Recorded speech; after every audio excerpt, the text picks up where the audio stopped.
पूछा गया है। फर्स्ट क्वेश्चन में आप देख सकते हैं कि यहाँ पे आप पूछा क्या गया है। एक नंबर क्वेश्चन में पूछा ये गया है कि आवेश के पृष्ठ घनत्व का मात्रक है। आवेश का जो है पृष्ठ घनत्व उसका मात्रक सिंपल सा पूछा गया है। तो आवेश का पृष्ठ घनत्व का मात्रक होता है कूलम्ब बाय मीटर स्क्वायर, यानी कि ऑप्शन नंबर ए इसका क्या है, बिल्कुल राइट आंसर है। आवेश के जो पृष्ठ घनत्व है उसका मात्रक जो होता है कूलम्ब बाय मीटर स्क्वायर, यानी कि ऑप्शन ए बिल्कुल राइट है। इसके बाद क्वेश्चन नंबर दूसरा देख लेते हैं। क्वेश्चन नंबर दूसरा में आप देख सकते हैं कि क्या पूछा गया है। दूसरा क्वेश्चन में हमसे पूछा कि ये गया है कि किसी गोलीय पृष्ठ के अंदर यदि Q आवेश रख दिया जाए तो संपूर्ण पृष्ठ से निकलने वाला विद्युत फ्लक्स कितना होगा। बोल रहा है गोलीय पृष्ठ के अंदर Q आवेश को रख दिया जाता है तो संपूर्ण पृष्ठ से निकलने वाला विद्युत फ्लक्स कितना होगा, ये सिंपल सा पूछा गया है। तो जो Q आवेश को रख दिया जाता है तो संपूर्ण पृष्ठ से निकलने वाला विद्युत फ्लक्स जो हो जाता है Q बाय ई जीरो, यानी कि ऑप्शन नंबर ए, यानी कि ऑप्शन नंबर बी इसका क्या है, बिल्कुल सही आंसर है। इसके बाद हम देख लेते हैं तीसरा नंबर क्वेश्चन। तीसरा नंबर क्वेश्चन में देख सकते हैं कि क्या पूछा गया है। तीसरा नंबर क्वेश्चन में पूछा गया है 10 एवं 10 कूलम्ब के दो बिंदु आवेश वायु में परस्पर 40 सेंटीमीटर की दूरी पर रखा गया है। क्या पूछा गया है, 10 म्यू कूलम्ब एवं -10 म्यू कूलम्ब के दो बिंदु आवेश वायु में परस्पर 40 सेंटीमीटर की दूरी पर रखा गया है। 40 सेंटीमीटर की दूरी पर क्या गया है, रखा गया है। तो वैद्युत स्थित ऊर्जा होगा। स्थितिज ऊर्जा हमको क्या करना है, सिंपल सा ज्ञात करना है। अगर आपको स्थितिज ऊर्जा का फॉर्मूला पता होगा तो आप सिंपल सा निकाल सकते हैं। तो स्थितिज ऊर्जा का फॉर्मूला क्या हो जाता है दोस्तों, तो स्थितिज ऊर्जा का जो सूत्र होता है पी बराबर क्या होता है, mgh होता है। ठीक है, P द्रव्यमान है, G गुरुत्वीय त्वरण और H क्या है, ऊंचाई है सिंपल सा। तो हमको क्या देना है, Pe बराबर जो होता है स्थितिज ऊर्जा का सूत्र mgh होता है। जब आप इस फॉर्मूले पे इसे पुट कीजिएगा और सिंपल सा निकालिएगा तो आप करेक्ट आंसर जो हो जाएगा 2.25 जूल आ जाएगा, यानी कि सी इसका क्या हो जाएगा, बिल्कुल सही आंसर हो जाएगा। इसके बाद हम देख लेते हैं चौथा नंबर क्वेश्चन में क्या बोला गया। चौथा नंबर क्वेश्चन में हमसे ये पूछा गया है कि देख सकते हैं यहाँ पे पूछा गया है विद्युत द्विध्रुव की निरक्षीय स्थिति में विद्युत विभव का व्यंजक होता है। द्विध्रुव की निरक्षीय स्थिति में जो है विद्युत विभव का व्यंजक पूछ रहा है सिंपल सा। तो इसका जो सही आंसर शून्य हो जाएगा। क्या हो जाएगा, विद्युत स्थिति की निरक्षीय स्थिति में विद्युत विभव जो होता है वो सिंपल सा शून्य के इक्वल होता है, यानी कि ऑप्शन डी इसका क्या है, बिल्कुल सही आंसर है। इसके बाद हम देख लेते हैं 5 नंबर क्वेश्चन। 5 नंबर क्वेश्चन में क्या पूछा गया है। 5 नंबर क्वेश्चन में आप देख सकते हैं कि पूछा ये गया है कि यदि 100 वोल्ट तथा आवेशित करने पर एक संधारित्र की संचित ऊर्जा 1 जूल हो तो धारिता होगी। ये सिंपल सा पूछा गया है। 100 वोल्ट है, 100 वोल्ट तक आवेशित करने पर एक संधारित्र की संचित ऊर्जा 1 जूल हो तो धारिता सिंपल सा पूछा गया है। तो धारिता का ये सिंपल से यहाँ पे परिभाषा लगाइएगा तो सिंपल सा आ जाएगा इसमें 2 × 10⁻⁴ F, यानी कि इसका सही आंसर ऑप्शन नंबर क्या है, बी बिल्कुल राइट आंसर है। ठीक है, इसके बाद आते हैं 6 नंबर क्वेश्चन में। 6 नंबर क्वेश्चन में देख सकते हैं दोस्तों पूछा क्या गया है। 6 नंबर क्वेश्चन में 6 नंबर में आपसे पूछा ये गया है कि स्थित विभवांतर पर किसी विद्युत परिपथ का प्रतिरोध आधा कर दिया जाता है तो ऊष्मा का मान होगा। ऊष्मा का मान यहाँ पे दोस्तों पूछा गया है। तो इसका जो सही आंसर है वो आपको दुगुना हो जाएगा, यानी कि बी इसका सही आंसर है। इसके बाद चलते हैं 7 नंबर क्वेश्चन में। 7 नंबर क्वेश्चन में आप देख सकते हैं दोस्तों क्या पूछा गया है। 7 नंबर क्वेश्चन हल्का छोटा कर देता हूं। तो 7 नंबर क्वेश्चन में आप देख सकते हैं, साफ साफ दिख रहा होगा कि 60 वाट तथा 40 वाट के दो बल्ब यदि श्रेणी क्रम में जोड़ा जाए तो उनकी सम्मिलित शक्ति होगी। सम्मिलित हमको यहाँ पे क्या पूछा गया है, सम्मिलित जो यहाँ पे शक्ति वो क्या होगी, ये सिंबल सा हमसे पूछा गया है। तो यहाँ पे क्या है, श्रेणी क्रम और दोस्तों एक होता है समांतर क्रम। जब आप इसे श्रेणी क्रम में जोड़िएगा और सिंपल सा इसका आप आंसर निकालिएगा तो इसका सही आंसर डी आ जाएगा, यानी कि 24 वाट आ जाएगा। कैसे, क्योंकि जब 1/60 + 1/40 करके इसे निकालिएगा तो 24 आ जाएगा। श्रेणी क्रम में पूछा गया, यही समांतर क्रम में पूछता तो डायरेक्ट 60 + 40 यानी कि ए आ जाता है, लेकिन यहाँ पर श्रेणी क्रम में पूछा गया तो डी आ जाएगा। इसके बाद चलते हैं क्वेश्चन नंबर 8 नंबर क्वेश्चन में। 8 नंबर क्वेश्चन में आप देख सकते हैं दोस्तों क्या पूछा गया है। पूछा गया है कि विद्युत परिपथ की शक्ति होती है, विद्युत परिपथ की शक्ति जो होता है V²/R, यानी कि ऑप्शन नंबर सी इसका क्या है, बिल्कुल सही आंसर है। इसके बाद चलते हैं क्वेश्चन नंबर 9। क्वेश्चन नंबर 9 में देख सकते हैं दोस्तों, आदर्श एमीटर का प्रतिरोध होता है। आदर्श एमीटर का प्रतिरोध पूछा गया है। आदर्श एमीटर का प्रतिरोध जो क्या होता है, शून्य हो जाता है। आदर्श पूछा गया है तो आदर्श का सिंबल था शून्य हो जाता है, यानी कि ऑप्शन नंबर ए बिल्कुल राइट आंसर है, आप याद रखिएगा। इसके बाद चलते हैं question number 10 number question. 10 number question में देख सकते हैं, हल्का छोटा कर देता हूँ। 10 नंबर पूछा गया है ये कि एक तार में 1 एम्पीयर धारा प्रवाहित हो रही है। यदि इलेक्ट्रॉन का आवेश 1.6 × 10⁻⁻19 कूलम होता है तो प्रति सेकंड तार में प्रवाहित इलेक्ट्रॉनों की संख्या। फिर से दोस्तों, एक तार में 1 एम्पीयर की धारा प्रवाहित होती है। यदि एक इलेक्ट्रॉन का आवेश दिया हुआ है तो प्रवाहित इलेक्ट्रॉन की संख्या पूछा गया है। 1 एम्पीयर धारा प्रवाहित करता है, आवेश हमको दिया गया है, तो सिंपल सा प्रवाहित इलेक्ट्रॉन की संख्या पूछा गया है। तो प्रवाहित इलेक्ट्रॉन की संख्या, इसे आप सॉल्व कीजिएगा तो 6.25 × 10⁻18 आ जाएगा, यानी कि ऑप्शन नंबर बी इसका बिल्कुल सही आंसर है। इसके बाद चलते हैं क्वेश्चन नंबर 11 नंबर में। क्वेश्चन नंबर 11 में दोस्तों आप देख सकते हैं कि क्या पूछा गया है। कि पूछा ये क्या है कि चुंबकीय क्षेत्र बी वेक्टर में आवेशित एम वेक्टर चुंबकीय आघूर्ण वाले धारा पास द्वारा अनुभूत बल आघूर्ण जे का मान होगा। सिंपल सा ये हमसे पूछा गया है, तो 11 का जो सही आंसर आ जाएगा, जे वेक्टर बराबर हो जाएगा M vector cross B vector, यानी कि ऑप्शन नंबर ए क्या है, इसका बिल्कुल सही आंसर है। इस क्वेश्चन का सही आंसर ऑप्शन ए हो जाएगा। इसके बाद चलते हैं question number 9 number. Question number 9 में क्या पूछा गया है दोस्तों, पूछा ये क्या है आपसे कि अनुचुंबकीय पदार्थ की प्रवृत्ति होती है। अनुचुंबकीय पदार्थ की प्रवृत्ति स्थिर होती है। क्या होती है, अनुचुंबकीय पदार्थ की प्रवृत्ति स्थिर, यानी कि ऑप्शन ए बिल्कुल राइट आंसर हो जाएगा। इसके बाद चलते हैं question number 13 number. Question number 13 में दोस्तों देख सकते हैं कि पूछा क्या गया है कि डायनमो के कार्य का सिद्धांत आधारित है। डायनमो का कार्य का सिद्धांत विद्युत चुंबकीय प्रेरण पर आधारित है, यानी कि ऑप्शन बी इसका बिल्कुल राइट आंसर है। इसके बाद चलते हैं question number 14 number. Question number 14 में दोस्तों देख सकते हैं कि क्या पूछा गया है। 14 नंबर क्वेश्चन में आपसे पूछा यह गया है कि यदि किसी ऊंचाई ट्रांसफर के प्राथमिक एवं द्वितीयक में क्रमशः N1 हो तो और N2 लपटे। फिर से, यदि किसी ऊंचाई वाली जो है ट्रांसफर के प्राथमिक एवं द्वितीयक क्रमशः, प्राथमिक N1 और द्वितीयक N2 है जो लपेटे हैं, तो सिंपल सा इसमें हमको संबंध बताना है कि N1 बड़ा होगा या N2 बड़ा होगा, या फिर दोनों बराबर होगा, या फिर N1 0 के बराबर, किसके बराबर होगा, ये सिंबल से हमसे पूछा गया है। तो यहाँ पे जो होता है ना, N2 बड़ा होता है N1 से, यानी कि ऑप्शन नंबर बी इसका बिल्कुल सही आंसर हो जाएगा। इसके बाद चलते हैं question number 15 number question. 15 number question में दोस्तों पूछा क्या गया है, 15 नंबर क्वेश्चन हल्का बड़ा कर देता हूँ। पूछा यह है LR परिपथ का शक्ति गुणांक होता है। LR परिपथ का जो शक्ति गुणांक होता है R/√√R² plus W² plus L², यानी कि ऑप्शन नंबर क्या है, बी बिल्कुल सही आंसर है। इस क्वेश्चन का सही आंसर ऑप्शन नंबर बी हो जाएगा। इसके बाद चलते हैं question number 16 number question. 16 number question में दोस्तों पूछा क्या गया है आपसे, हल्का छोटा कर देता हूँ और छोटा हो जा, और देख सकते हैं 16 नंबर क्वेश्चन में आपसे ये पूछा गया है कि प्रत्यावर्ती धारा परिपथ में यदि I धारा एवं वोल्टेज के बीच कालांतर फाई हो तो धारा का वाटहीन घटक होगा। वाटहीन घटक सिंपल सा यहाँ पे पूछा गया है। धारा I दिया है और कालांतर का फाई दिया है, तो धारा का वाटहीन घटक सिंपल सा पूछा गया है। तो वाटहीन यहाँ पे जो घटक हो जाएगा I sin फाई, यानी कि ऑप्शन ई सी जो हो जाएगा बिल्कुल सही आंसर हो जाएगा। इस क्वेश्चन का आंसर क्या है, सी बिल्कुल राइट आंसर है।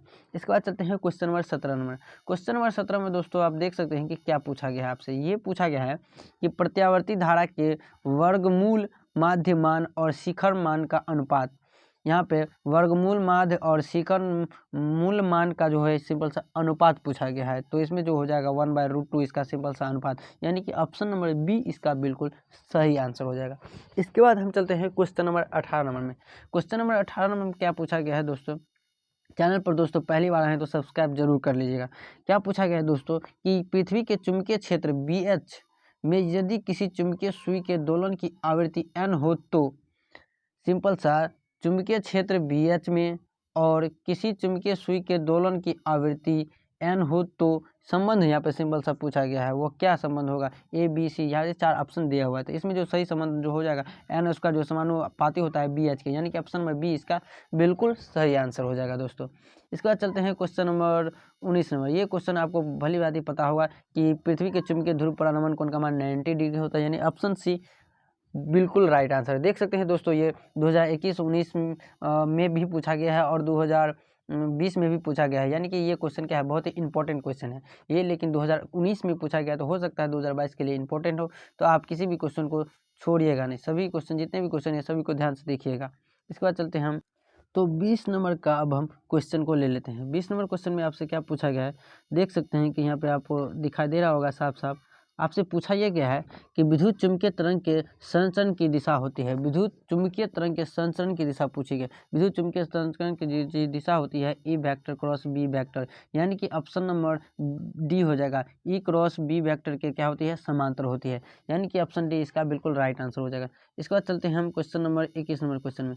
21 नंबर क्वेश्चन में आप देख सकते हैं दोस्तों क्या पूछा गया है आपसे, हल्का छोटा कर देता हूँ आपको दिखाई दे। 21 नंबर क्वेश्चन में आपसे पूछा यह गया है कि एक उत्तल लेंस जो है N1.5 पानी का अपवर्तनांक दिया है, डुबाया जाता है तब यह व्यवहार करता है, यह किसके भांति व्यवहार करता है, सिंपल सा ये पूछा गया है। तो ये जो व्यवहार करता है ना, अवतल दर्पण की भांति व्यवहार करता है। 21 का जो सही क्या है, वो 1.5 को पानी अपवर्तनांक 1.3 में डुबाया जाता है तब व्यवहार करता है, उत्तल है और अपसारी है, अवतल है, प्रिज्म है। तो दोस्तों ये इसका जो सही आंसर उत्तल लेंस की तरह व्यवहार करेगा, ऑप्शन ए बिल्कुल सही आंसर हो जाएगा। इसके बाद हम क्वेश्चन नंबर 22 नंबर में चल जाते हैं। 22 नंबर क्वेश्चन में दोस्तों देख सकते हैं कि क्या पूछा गया है, आपसे ये पूछा गया है कि निम्नलिखित में किसका अपवर्तनांक सबसे अधिक होता है। तो हीरा का अपवर्तनांक क्या होता है 2.42, यानी कि ऑप्शन डी इसका बिल्कुल सही आंसर हो जाएगा। इसके बाद चलते हैं question number 23 number. 23 number question में दोस्तों क्या पूछा गया है कि दो लेंस जिनकी क्षमता दिया हुआ है -15 डायप्टर +5 डायप्टर, तो समर्पित में जो आता है उसमें संयुक्त करने पर समायोजन, यानी कि आपस में जोड़ने पर किस फोकस दूरी होगी, यानी कि इतना क्षमता और इतना क्षमता यानी डायप्टर दिया है और इसको समायोजित करते हैं तो फोकस दूरी क्या होगा, सिंपल सा ये पूछा गया है। तो आप इसे सिंपल सा क्या कीजिएगा, सॉल्व कीजिएगा तो आपको सही आंसर -10 सेंटीमीटर आ जाएगा, बिल्कुल राइट आंसर। आप सॉल्व करके देख सकते हैं। इसके बाद चलते हैं क्वेश्चन नंबर 24 नंबर क्वेश्चन में। तो क्वेश्चन नंबर 24 में पूछा क्या गया है कि सामान्य समायोजन के लिए खगोलीय दूरदर्शी की आवर्धन क्षमता, खगोलीय दूरदर्शी की दोस्तों यहाँ पे पूछा गया है खगोलीय दूरदर्शी की आवर्धन क्षमता। तो खगोलीय दूरदर्शी का सिंपल सा परिभाषा याद होगा तो होता है -FE/F0, यानी कि ऑप्शन नंबर ए क्या है, बिल्कुल सही आंसर है। इसके बाद चलते हैं क्वेश्चन नंबर 25 नंबर क्वेश्चन में।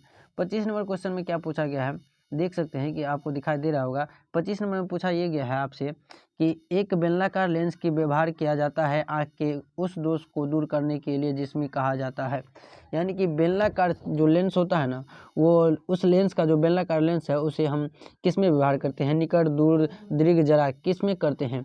तो बेलनाकार लेंस जो दोस्तों हम सिंपल सा करते हैं एसिग्नमेटिज्म, ये जो एक प्रकार का बीमारी है, जो जरा दृष्टि दोष का बात करें तो बाइफोकल डिफ्रैक्शन लेंस का हम सिंपल से क्या करते हैं, यूज करते हैं। बेलनाकार लेंस का व्यवहार किया जाता है किस लेंस के लिए, ये दोस्तों पूछा गया है। तो ऑप्शन सी इसका बिल्कुल राइट हो जाएगा, या फिर ऑप्शन डी क्या होगा, आप हमें इस क्वेश्चन का जवाब कमेंट सेक्शन में जरूर बताइएगा। इसके बाद हम चलते हैं क्वेश्चन नंबर 26। 25 नंबर क्वेश्चन आप पे हम छोड़ दिए हैं, आप बताइएगा। इसके बाद क्वेश्चन में चलते हैं 26 में। पूछा क्या गया है प्रकाश के रंग का कारण है, प्रकाश के रंग का सही कारण क्या हो जाएगा, इसकी प्रवृत्ति ही प्रकाश के रंग का सही कारण है। इसके बाद चलते हैं question number 27 number. Question number 27 में दोस्तों पूछा गया है कि एन अपवर्तनांक तथा ए प्रिज्म का कोण वाले पतले प्रिज्म का न्यूनतम विचलन कोण होता है। एन अपवर्तनांक है, ए प्रिज्म कोण वाले जो पतले प्रिज्म का न्यूनतम विचलन कोण क्या होगा।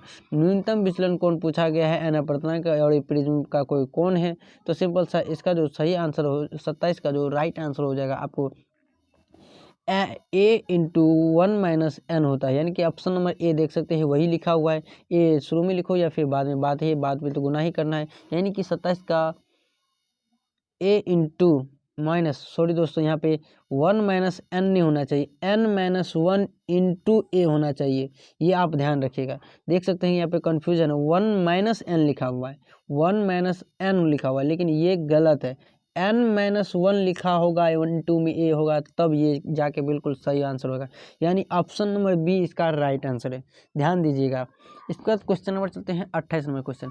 28 नंबर क्वेश्चन में दोस्तों ये पूछा गया है आपसे कि किसी बिंदुवत स्रोत से परिमित दूरी पर तरंगाग्र होता है। किसी बिंदु, मान के चलिए यहाँ पे कोई बिंदु है, वहाँ से जो बोल रहा है किसी बिंदुवत स्रोत से परिमित की दूरी का जो तरंगाग्र होता है वो क्या होता है। तो सिंपल सा क्या होता है, गोलाकार ही होता है, ऐसे ऐसे हो ऐसे ऐसे होता है, यानी कि गोल टाइप में होता है, यानी कि गोलाकार। इसके बाद क्वेश्चन नंबर चलते हैं 29 नंबर क्वेश्चन में दोस्तों। 29 नंबर क्वेश्चन में क्या पूछा गया है, पूछा ये गया है सूर्य के प्रकाश का स्पेक्ट्रम होता है।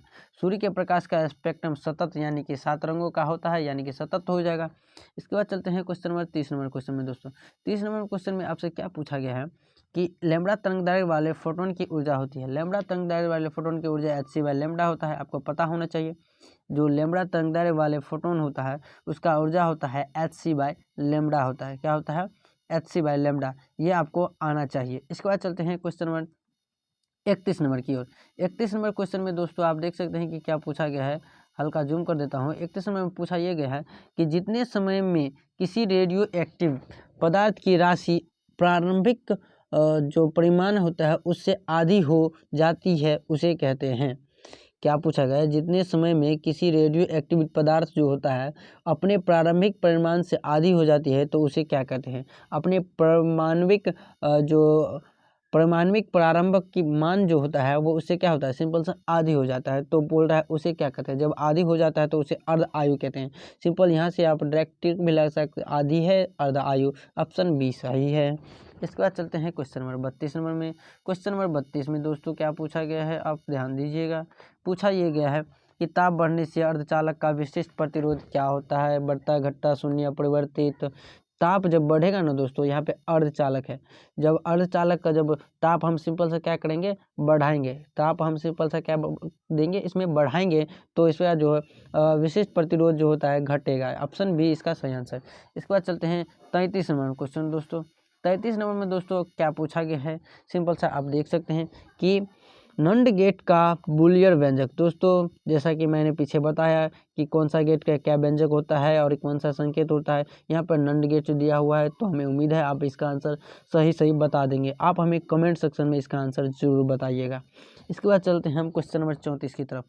क्वेश्चन नंबर 34 में क्या पूछा गया है दोस्तों, क्वेश्चन नंबर 34 में ये पूछा गया है कि आयाम जो अधिमिश्रण में अधिमिश्रित सूचकांक होता है, आयाम अधिमिश्रण में अधिमिश्रित सूचकांक होता है, ये पूछा गया है। तो वो क्या होता है, 1 से लेके यानी सॉरी 0 से लेके 1 के बीच, 0 से क्या होता है 1 के बीच में होता है अधिमिश्रण सूचकांक। इसके बाद चलते हैं 35 नंबर क्वेश्चन, और यह क्वेश्चन देख सकते हैं 2019 का लास्ट क्वेश्चन है, तो हल्का छोटा कर देता हूँ। और पूछा क्या गया है कि 35 में पूछा गया है पृथ्वी के किसी स्थान पर एक टीवी प्रेषण टावर की ऊंचाई 245 मीटर है, जितनी अधिकतम दूरी तय इस टावर का प्रसारण पहुंचेगा वह है, सिंपल सा, तो इसका सही आंसर ऑप्शन नंबर सी, यानी कि क्या हो जाएगा 56 हो जाएगा सही आंसर। इसके बाद चलते हैं क्वेश्चन नंबर